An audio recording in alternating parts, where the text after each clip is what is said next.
नमस्कार साथियों, SK education champion में आप सभी का स्वागत है। साथियों, आज हम पढ़ेंगे इस वीडियो में व्यंजन संधि। आपको क्या बताएंगे साथियों? व्यंजन संधि एवं विसर्ग संधि। इससे पहले वाले पार्ट में हम आपको स्वर संधि बता चुके हैं। तो साथियों, आज हम व्यंजन संधि और विसर्ग संधि के बारे में जानकारी लेंगे।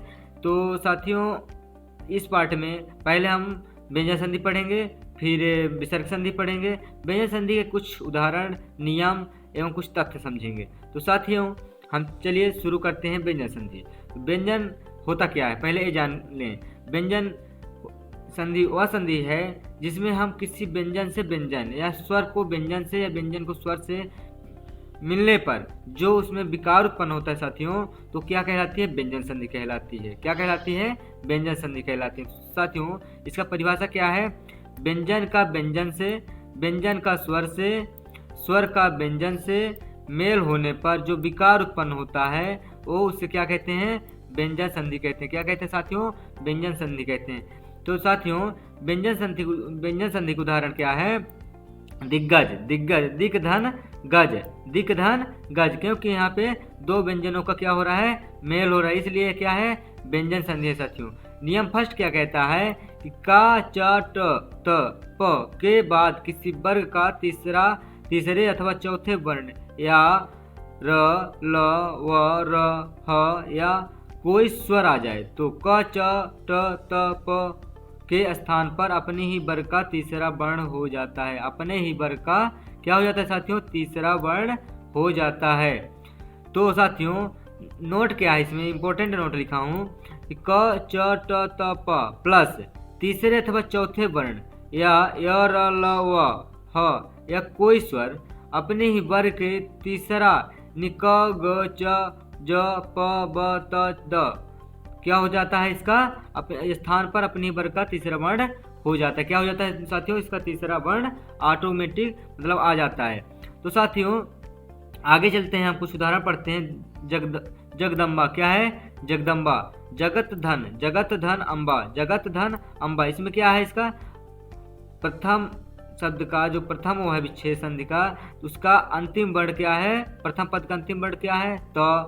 और द्वितीय पद का प्रथम वर्ण क्या है? अ। तो त क्या है? हमारा वर्ण है। क्या है? वर्ण है, यानी व्यंजन है। और ये क्या है? स्वर है। क्या है? स्वर है। त, अ मिलकर क्या बना दिया साथियों? त। वर्ग का तीसरा वर्ण क्या है? द।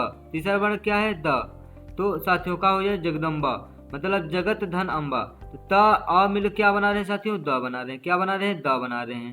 तो जगदम्बा मतलब तीसरा वर्ण। अब साथियों, आपको नहीं समझ में आया होगा क्योंकि ये क्या है? क, च, ट, त, प।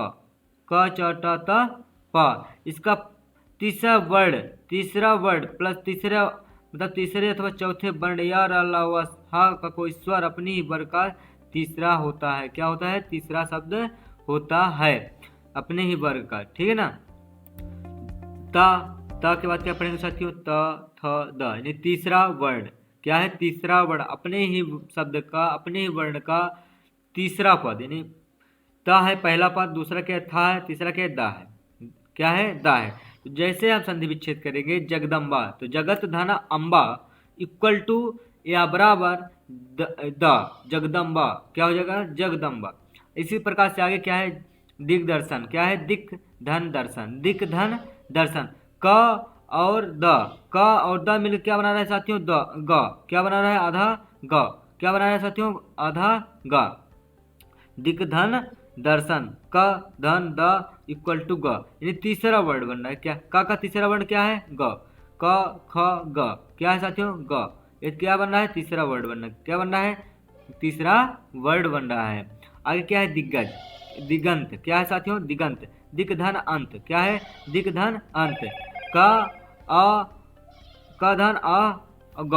क्या हो जाएगा? का धन अ मिलके ग, यानी का तीसरा शब्द क्या होगा? तीसरा वर्ण क्या होगा? ग। क्या होगा साथियों? ग।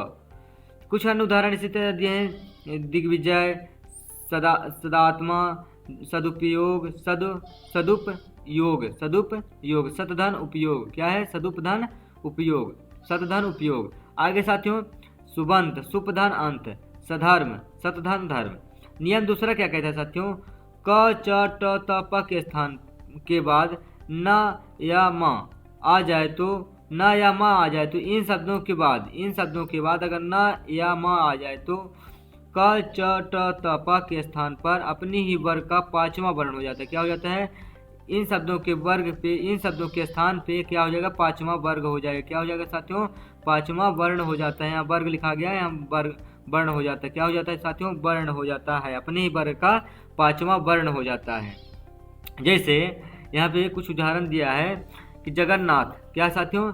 जगत धननाथ, जगन्नाथ क्या है साथियों? जगन्नाथ। त और न मिलके क्या बना रहे? आधा ना। अपने ही वर्ग का है पांचवा वर्ण है। क्या साथियों? पांचवा वर्ण। आप काउंटिंग कर सकते हैं, त थ द ध न। यहाँ क्या आ रहा है पांचवें नंबर पे? न। पांचवें नंबर क्या आ रहा है साथियों? न। किसका? त का। त का पांचवा नंबर क्या आ रहा है साथियों? द न। क्या आ रहा है? न। तो अगर इन शब्दों के बाद क्या हो? न या मा हो जाए। क्या हो जाए साथियों?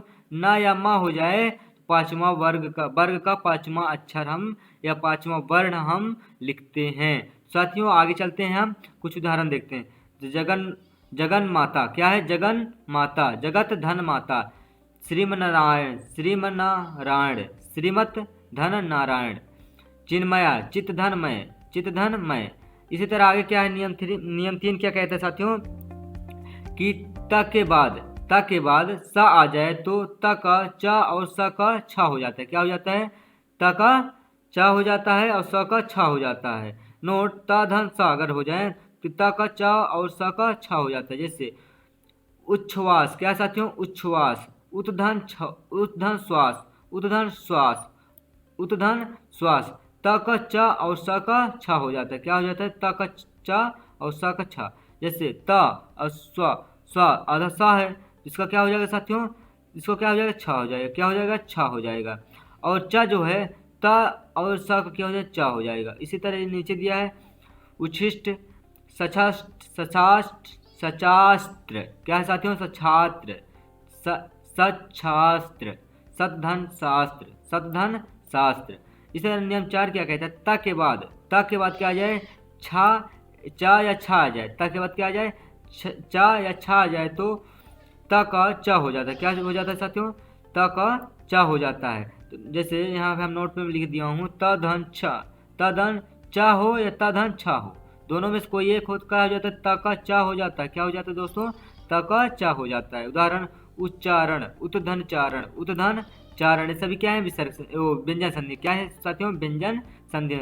उच्चारण, उत्धन चारण, उच्छिन्न, उत्धन छिन्न, उच्छेद, उत्धन छेद, ये सभी क्या है? व्यंजन संधि हैं। तो साथियों आगे हम चलते हैं, वो नियम 5 पढ़ते हैं।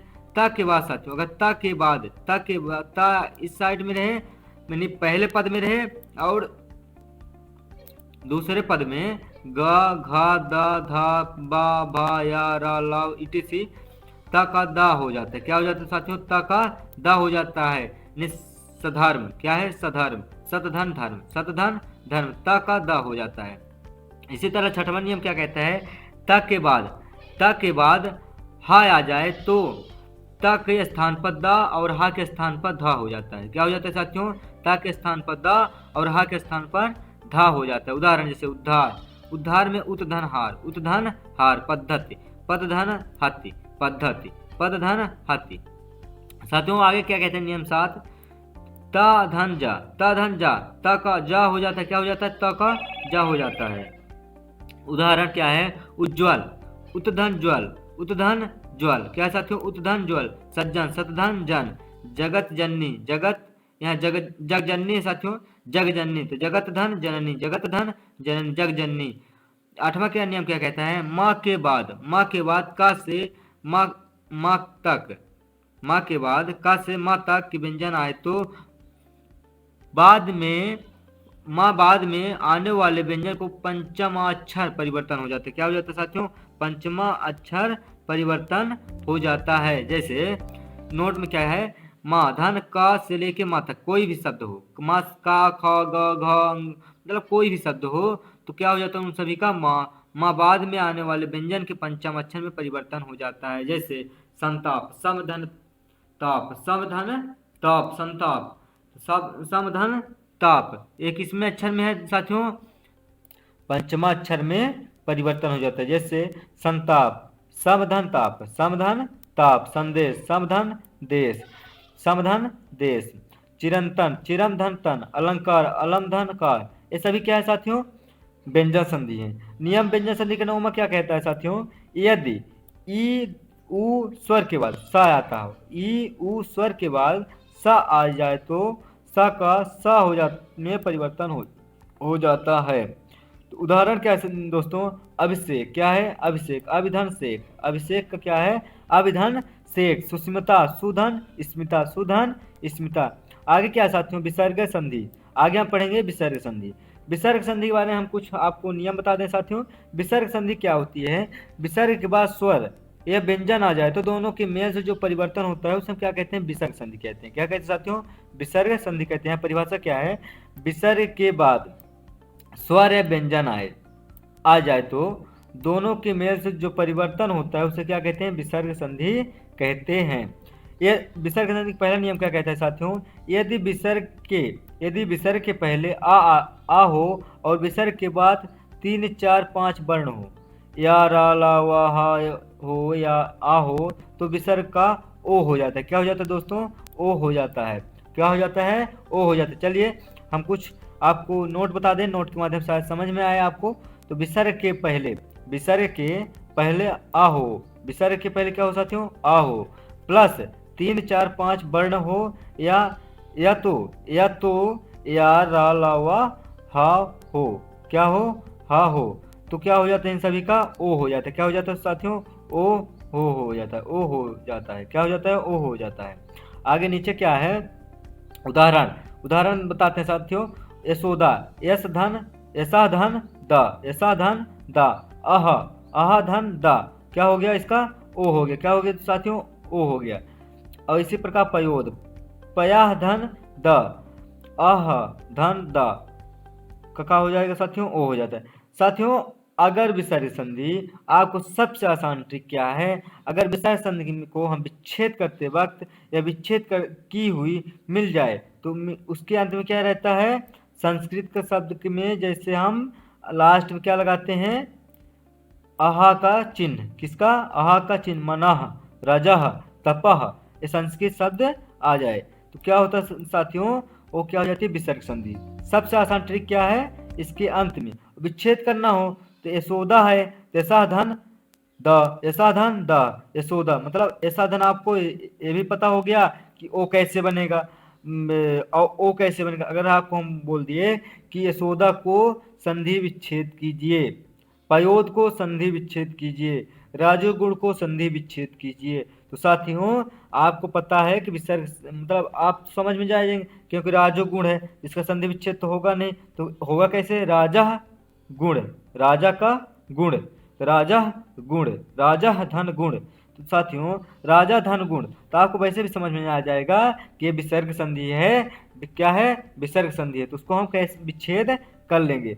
साथियों आगे नियम 2 क्या कहते हैं, यदि विसर्ग के पहले ई उ हो जाए हो और विसर्ग के बाद 3 4 5 वर्ण हो या रा ला वा हो तो विसर्ग का रा हो जाता है। क्या हो जाता है साथियों, रा हो जाता है। अभी तक क्या था, आहा था, क्या था साथियों, आहा यानी आहा, ओ का आ छोटा बड़ा छोटी बड़ी छोटा ऊ बड़ा ऊ ए आए ओ औ अंग आहा, क्या हो साथियों, अभी क्या पढ़े थे नियम फर्स्ट में, आहा, तो आहा क्या हो जाता था, ओ हो जाता था। क्या हो जाता था साथियों, ओ हो जाता था। अब यहाँ क्या कह रहा है कि ई उ, अगर ई और उ हो, चाहे छोटी ही हो चाहे बड़ी ही हो, चाहे छोटा ऊ हो चाहे बड़ा ऊ हो, तो अगर एक शब्द दिए हैं तो इनका क्या हो जाता है, इनके आगे क्या दिया हो, 4 5 वर्ड दिया नहीं, या रा ला वाह हा हो, तो विसर्ग क्या हो जाता है साथियों, रा हो जाता है, आधा रा हो जाता है साथियों। तो आगे चलते हैं साथियों, कुछ नोट पढ़ते हैं। विसर्ग के पहले ई उ हो या वर्ण हो तो क्या हो जाता है, रा हो जाता है। जैसे आशीर्वाद, आशीह धन वाद, इह क्या है साथियों, इह धन वा बराबर क्या हो गया, रा हो गया। क्या हो गया साथियों, रा हो गया। ई बड़ी है, ई धन रा, लेकिन आपको बता दूं कि विसर्ग संधि में ए लगना, आहा का चिन्ह लगना अनिवार्यता है। मतलब चाहे कोई भी आप नियम पढ़ लीजिए साथियों, देख लीजिए, और नियम में सभी नियमों में आपको जरूर देखने को मिलेगा। तो साथियों आगे हम चलते हैं, आगे क्या कहता है, आशीर्वाद, आशीर धन वाद, आशीर धन वाद बराबर क्या हो गया, आशीर्वाद। निर्भय, निर्भय मतलब निधन भय, निधन भय, ई धन भा बराबर रा। इसी तरह आगे कुछ अन्य उदाहरण दिए साथियों, दुर्घटना, आविर्भाव, धनुर्धर, धनुधन धर। तो इसी तरह नियम 3 क्या कहता है, विसर्ग के बाद, विसर्ग के बाद च छ स हो, विसर्ग के बाद क्या होगा साथियों, च छ स हो, तो विसर्ग का स हो जाता है, क्या हो जाता है, विसर्ग का स का हो जाता है। जैसे पहले स्वर, पहले क्या है, स्वर दिया हो, पहले क्या दिया साथियों, स्वर दिया हो, फिर क्या दिया हो, च छ, विसर्ग के स्थान पर सा हो जाता है, क्या हो जाता है, सा। जैसे उदाहरण, दुशासन, दुधन शासन, ऊ आ, क्या है दोस्तों, ऊ आ रहा है, क्या आ रहा है, ऊ आ रहा है, पहले क्या आ रहा है, स्वर आ रहा है, क्या आ रहा है, स्वर आ रहा है। और स्वर के बाद कोई अन्य व्यंजन दिया हो, च छा सा कुछ दिया हो, क्या हो जाता है साथियों, सा हो जाता है, क्या हो जाता है, सा हो जाता है, सा हो जाता है। इस तरह निश्चल, निधन छल, निधन छल, मनश्चेष्टा, क्या है, मन चेष्टा, मन धन चेतना, निश्चय, निश्चय, निधन चय, निधन चय। नियम 4 क्या कहता है, पहले स्वर, पहले स्वर धन त थ सा विसर्ग के स्थान पर हो तो सा हो जाता है, क्या हो जाता है दोस्तों, सा हो जाता है विसर्ग के स्थान पर हो तो। दुस्तर, उदाहरण क्या है, दुस्तर, दुधन, दुधन तर, दुस्तर। नमस्ते, नमः धन अस्ते, नमः धन ते, नमः धन ते बराबर नमस्ते, क्या होगा साथियों, नमस्धन ते बराबर नमस्ते। पांचवा नियम क्या कहता है, यदि विसर्ग के पूर्व, यदि विसर्ग के पूर्व आ या आ से अतिरिक्त कोई अन्य स्वर हो, विसर्ग के बाद ख, क, ख, ट, प के हो तो विसर्ग में स में परिवर्तन हो जाता है। तो दोस्तों यहाँ पे कुछ नोट दिया है, अन्य स्वर, अन्य स्वर हों लेकिन क ख ट प, किसके, अन्य स्वर का मतलब समझ नहीं आप लोग, इन स्वरों को छोड़ के, ई ऊ को छोड़ के, मतलब ए ओ औ कुछ भी आए तो साथियों क्या हो जाएगा, विसर्ग के स्थान पर सा हो जाता है। जैसे निष्पाप, निधन पाप, निधन पाप, ई धन प, स क्या हो जाता है, स। इसी तरह निष्फल, निधन फल, क्या हो जाएगा दोस्तों, फल, मतलब ये क्या हो जाएगा, व्यंजन सॉरी विसर्ग संधि, क्या हो जाएगी दोस्तों, विसर्ग संधि। नियम 6 क्या कहता है, आ स्वर या अन्य स्वर विसर्ग का लोप कराते हैं, क्या कराते हैं, लोप कराते हैं। जैसे अतएव, अतः धन एव, यस इच्छा, यस इच्छा, यसा धन इच्छा, यसा धन इच्छा। 7वां नियम क्या कहता है साथियों, पहले ई या ऊ, यदि विसर्ग के पूर्व आ के अतिरिक्त कोई अन्य स्वर हो तो विसर्ग के बाद क्या हो जाता है, रा हो जाता है। विसर्ग पूर्व के स्वर का लोप हो जाता है, वह दीर्घ हो जाता है। जैसे पहले या ऊ सामान्य विसर्ग के पूर्व के स्वर का लोप हो जाता है, वह दीर्घ स्वर हो जाता है। जैसे नीरस, निधन रस, नीरव, निधन रव। संधि के अन्य उदाहरण दिए दोस्तों, आप लोग इसको नोट कर लीजिए और आप लोग इसको विच्छेद कीजिए, संधि विच्छेद कीजिए। तो साथियों नमस्कार, साथियों धन्यवाद, आज के लिए हम मिलेंगे अगले पार्ट में। तो साथियों अगले पार्ट में हम मिलेंगे अलंकार के साथ, किसके साथ साथियों, अलंकार के साथ। तब तक मेरे वीडियो को आप लोग प्लीज़ सब्सक्राइब एवं लाइक कर दीजिए और अपने दोस्तों को शेयर कर दीजिए। धन्यवाद दोस्तों।